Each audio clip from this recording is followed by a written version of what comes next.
Hugh Grant is in a nice little horror film. A couple Mormon missionaries, young females, stop by to have a chat about the Book of Mormon with Hugh Grant, and terrible things happen.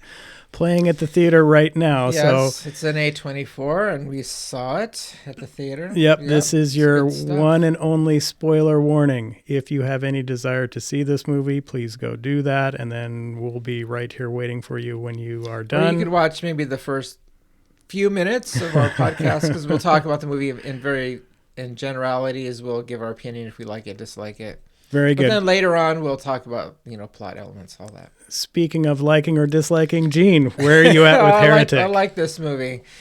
It's psychological horror as opposed to, you've already forgot the name of the movie we watched the other time. Terrifier 3. Terrifier, which is awesome. Yeah, Terrifier has as much intellectual going on as like when you got to go to the bathroom and you got to do the number 2. It's about on that level right there. It's pretty base. Yeah, it's just slash them up, chainsaw, just yeah. And it's great, by the way. But no, Gene, what about great. Heretic? But this movie actually makes you think. As a good horror should make you kind of think about yourself and your own choices. It makes you feel uncomfortable. And this movie, Heretic, does that. So I would definitely recommend this movie. It's a thriller, keeps you interested, keeps you on the edge of your seat. I really like this movie. Yeah, go Hugh Grant. Yeah, should do more horror. Total agreement with Gene for some bizarre reason. This is a great movie, and really it's great because of the subject matter and the smart dialogue and the amazing performance from Hugh Grant. Yes. So we're in agreement. So you can stop right there and go see the movie. If you want to continue, we'll talk more about plot elements and all that, and give spoiler warnings and all that. Well, and good Gene, stuff. I was actually talking to an ordained minister about this movie. Really? Did the minister see the movie? No, because I was like, I really would love to get the perspective from, you're an ordained minister. You've got this whole viewpoint of religion and faith and all this. And here's this movie which is pretty aggressive in its attack on all religion. All religion. And the whole interplay of the film is Hugh Grant and these 2 Mormon missionary girls having a lot of back and forth. Yeah, Sister Barnes, Sister Paxton. Yeah, and I was just sitting there going... Mr. Reed. This is an incredibly complicated subject to broach, and they do it very smartly through really intense dialogue and really great performances. I agree. And just it's about religion, and the whole topic of religion is built in for horror. It really is. And so Hugh Grant's character, Mr. Reed, he's definitely a religion skeptic. He's definitely researched all the world's religions. He's found all the commonalities between all of them, which is true. It kind of reminds me of my own life. And again, this is good horror. It makes you think about yourself. Is that, as part of this campus ministry, University of Colorado, Boulder. And I had a good friend, and he started he went to a class that was explaining the world religions and how the commonalities between them. And it seems like one is borrowed off the other. And here we are thinking from the Christian perspective that we're all unique and it's a unique story. No, it's not unique at any level at all. It's these ideas have been around for a long time, and then they predate the writing of the Bible, and definitely predates its canonization. That's when the Bible, the books were picked. And so yeah, and he started to lose his faith because he learned about all this backstory, and eventually he stopped, attending the church, which was a drag because he was a cool guy. But this movie just makes you think about, your choices. And this movie really, it made I saw it with my wife, and it made her feel really uncomfortable because it brought up the themes of I think women worldwide or in the United States, I don't know, but they're taught to suppress their feelings, and they have to be nice. They have to be polite. and kind, and being polite and kind and not listening to their feelings, got these two girls, Sister Barnes, Sister Paxton, in deep trouble. Yes. If they had just kind of been more aware of their surroundings and not played nice, their outcomes would have been a lot better. But it also brings up how religion can also like push people to do maybe go against those feelings of common sense, because they were on like a mission. They had to knock on doors and meet people that had filled out a questionnaire, right? That they were interested in learning more about Mormonism and Jesus Christ and Latter-day Saints, and so even though it was raining, they parked their bikes, knocked on the guy's door. Yeah. And then which brings up a good point. It's like, when it's raining, why aren't you just going home? But no, they felt pressure from the higher ups in their church to knock on that door. So maybe they can increase their numbers, right? So they can increase their recruitment, something like that. But that's not a thing that's solely with the Mormon faith. I mean, a lot of faiths are like this. It's kind of remember, again, I said I was in a campus ministry as a Christian. I remember doing the same thing. It's like we would meet and we'd go knock on people's doors and we would try to tell them about, the good news of Jesus. Right. So, yeah. So this movie had kind of like brought back some memories for me. Well, and I'm certain everyone listening to this show right now, has had Jehovah's Witnesses stop by. Oh yeah, Mormon missionaries stop by. It's happened to me multiple times. Exactly. Over the years. But the thing I like about the Hugh Grant character as well is you learn later on that he's filled out a lot of these questionnaires. He's filled out a lot of questionnaires, and he has invited a lot of women to his house. Come to his house. And it's just, and again, Anita and I thought, is that, how did these women get in there? They're just wanting to be nice. They just don't see the reality of what's going on around them, and they're just being polite and gets them into trouble. Well, and the Hugh Grant character, his game is pretty tricky as far as, because his whole point is to try to basically push people into questioning their own faith. Right. Because he claims to have found the one true religion, which is... And he reveals that later. And there's one unfortunate choice that the director made as we're going down that road that we'll talk about later, which just annoyed me. But okay. he's playing kind of this psychological game with these two girls. You learn later that he's done this many, many times with people that have stopped by his house to spread the word, where he is challenging their belief system and their willingness to blindly follow a faith. And I really like, and it's all through dialogue. I was looking at, I think nothing of real note action-wise occurs until like 50 minutes in or 45 minutes in. The movie is just immensely entertaining. Yeah. I mean, it's from the very get-go, it brings you in. You're hooked from the very beginning. Well, and Gene, what was your thought about his bizarre electrical system in his house where it just randomly shuts off and you have to restart it? I was trying to figure out if that had some sort of thematic element to the overall film.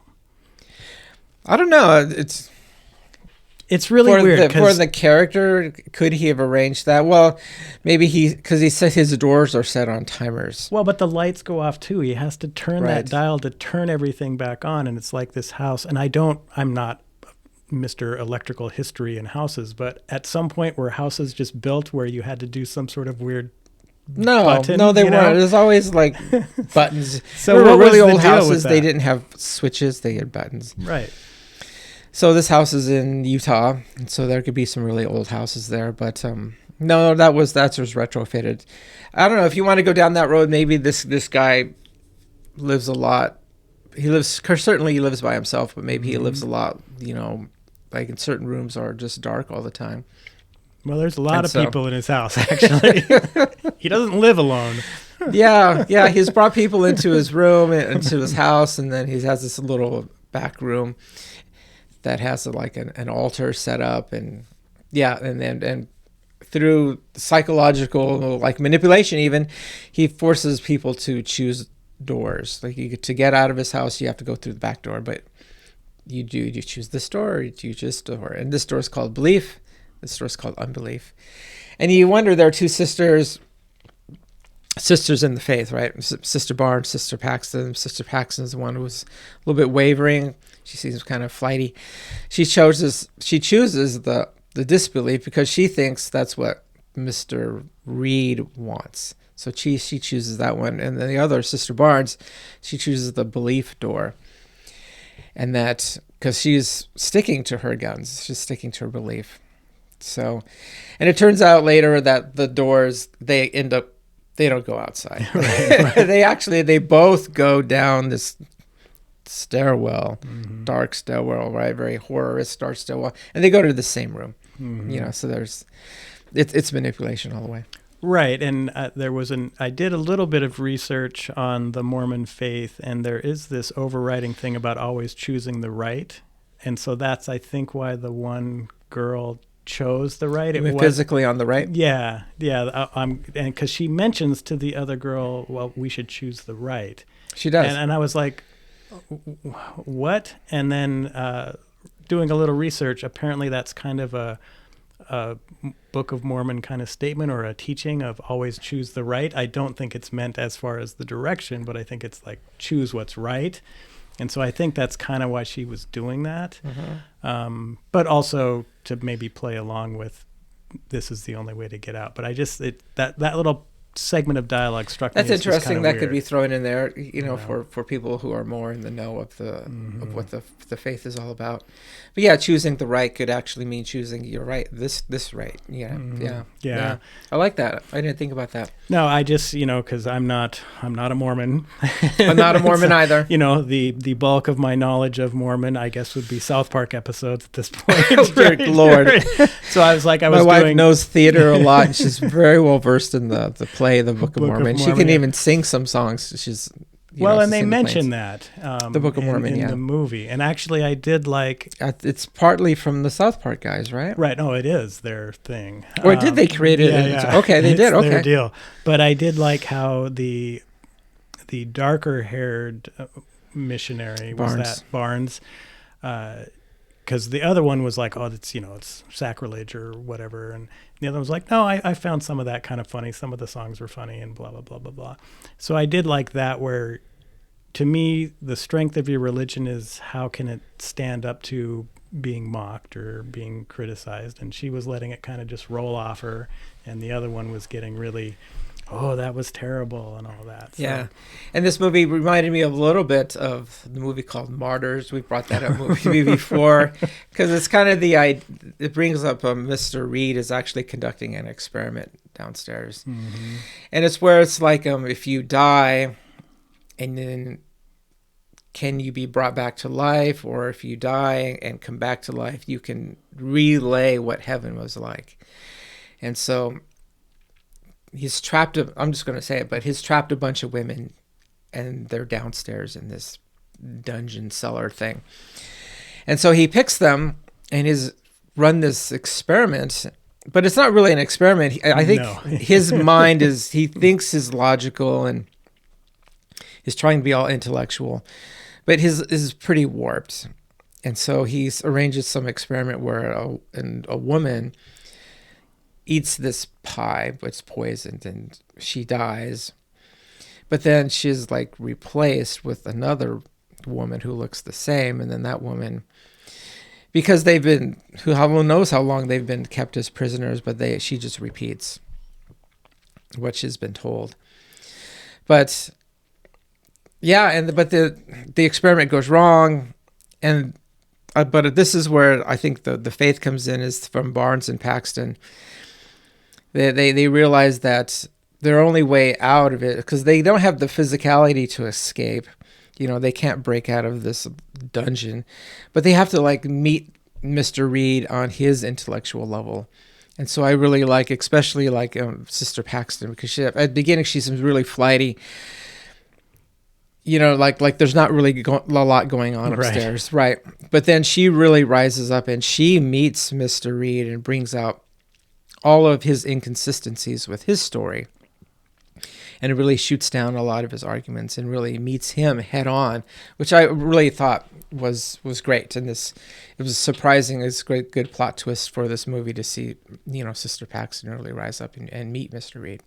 Yeah, right. That was great. It was great. But this was the one part of the movie where for a brief minute in time, I was getting really pleased with this film, which was okay, because I really wanted his experiment to be real, that he really did figure out a way to resurrect someone back, kind of, and then relaying kind of what the afterlife is. I was like going, okay, this movie's on a whole different level now. Right. Absolutely thought of Martyrs during that.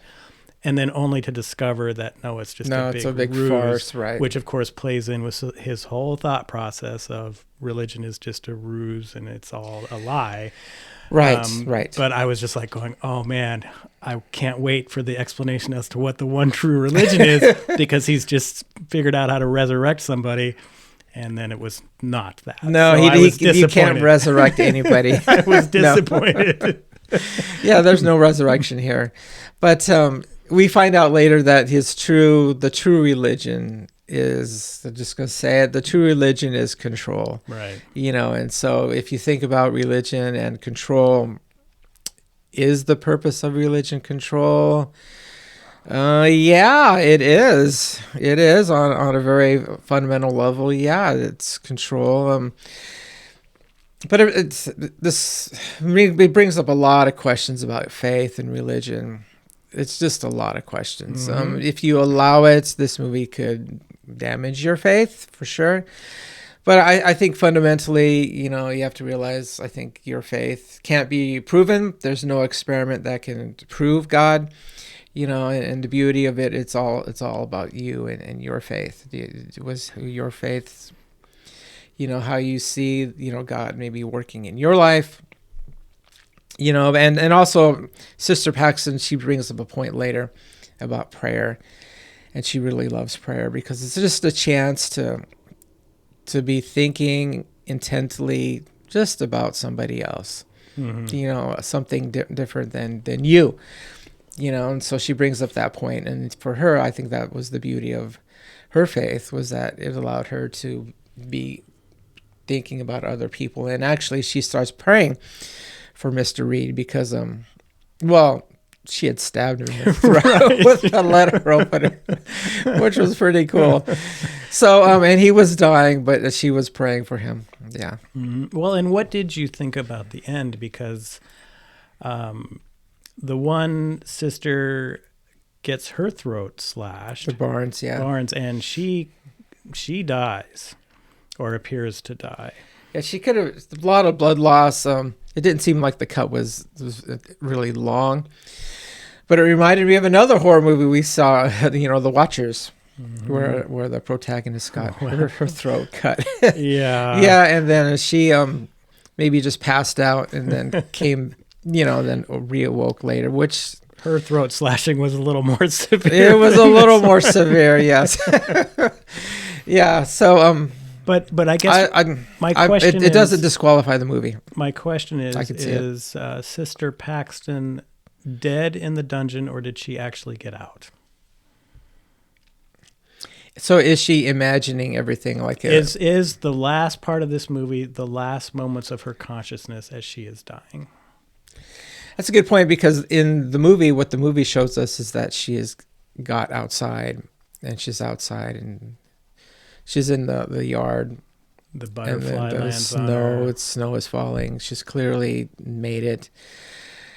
And then a butterfly falls on her hand, which she alluded to before, because she said she would like to come back as a butterfly and maybe, alight on somebody's hand, and then they would know that it was her. And so this happens to her. But it does seem a little bit out, because she escapes through a window, which is quite the athletic move. But she was after being stabbed deeply in the stomach. Yeah, stomach wounds, usually they don't really recover from those. And so my thought is that the other sister was dead, And then there's this whole last sequence where the other sister is magically still alive, does the final coup de grace to the Hugh Grant character. Mr. Reed. So from that point forward, it's just her last dying seconds there. Yeah, because when Sister Barnes comes back and hits Mr. Reed in the head with a board that had nails in it. Yeah. I can see that. That makes more sense, is that actually she dies in the dungeon. But that's just her mind. You know, she wanted to come back as a butterfly. Yeah. And then she did. But I just think this movie it's a movie that I'm going to watch again. I'm disappointed that I cannot run out to the theater and see it multiple times, because I saw it on Wednesday. We're recording this on a Saturday, so there's a lot of stuff I probably would have been talking about, but it's been too long since I've seen it, right? Right. You can't write notes in the movie theater. I attempted it, realizing this is stupid. Well, I was the only one in the theater, which I love. I love when I'm the only one in the theater. It happens to me a lot because of the types of movies I see. But wasn't it that movie that the cannibals were in? Green Inferno. Green it was Inferno. Just me. Texas Chainsaw, the beginning. It was just me. Did we me. review Green Inferno? No, I would be happy to do that. Green Inferno. My gosh. But and so I'm like, well, I can write some notes. I'm the only one in here, and I'm like, wait, it's pitch black in here. I can't do that. But this movie requires, I think, or will benefit from more than one viewing, because of the sharp dialogue, and a lot of the dialogue is set up in a way that as the movie plays out is like, oh, that throwaway line I thought wasn't that important actually is important. And so there's a lot of things that Gene and I both missed, having just seen it one time, I'm sure. And repeated viewings will definitely remedy that. And the performances are so good, and the dialogue is really so sharp that it's definitely worth sitting through. Because like I said, nothing of note really happens action-wise until about 50 minutes in, and you're not sitting there going, when is something going to happen? Because the dialogue interplay between them is so good. Yeah, this is definitely not an action movie at all. No, I wouldn't, on any level, it's not an action movie. But does it keep you interested? Or are you hooked? Are you involved? Are you? Yeah, you're there. Yeah, so I definitely recommend it. Yep, it's good stuff. Highly recommended. Hugh Grant's probably best performance, most horrifying performance. I mean, he was terrifying in pretty much all those rom-coms, but this one is a real horror movie for him. He's done some pretty good rom-coms. Yeah, I think that's what he's known for, really. Yeah, of course. Yeah. In Paddington 2, though, he was the antagonist in Paddington 2, and he was pretty horrific in that. But Paddington 2 is not a horror movie. He was just a bad guy. Yeah. But, Gene, we have arrived at the point of the show where we have not made a plan for next week. Oh, what did we do? We didn't plan it out, did we? No, we didn't. Well, we're just going to have to leave it blank then. Okay, so something will happen next week. Go out and see Heretic for sure. It's well worth your time. We will catch you next time. Bye-bye. Bye.